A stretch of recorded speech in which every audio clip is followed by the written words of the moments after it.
mbokki internet yu info 228 du Sénégal mbokki yéen ñi nga xam ne saa yu ne rek yéen a ngi tàttan xibaar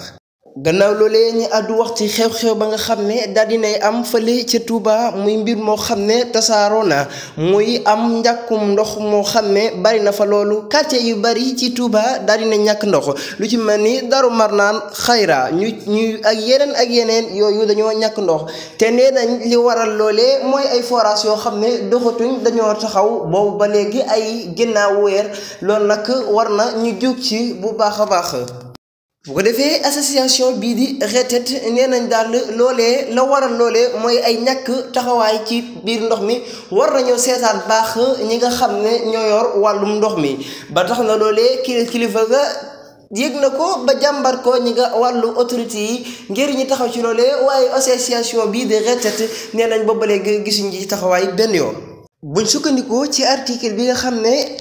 Sénégal ñoo ko joxe. bu njëkkandiku ci article bi nga xam ne waa Sénégal ñoo ko joxe nee nañ daal kenn ca responsable ma rahmati wax na ne liggéey yooyu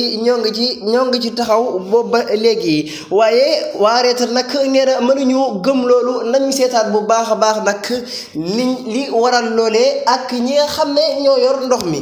ñi nga xam ne ñooy kuréelu retet nee nañ daal loolu nekkul loo xam ne mën nañ koo gëm jafe-jafe ndoxum Touba lu ñu war a seetaat la lu ñu war a defaat ndànk la jàngataat ci bu baax a baax a baax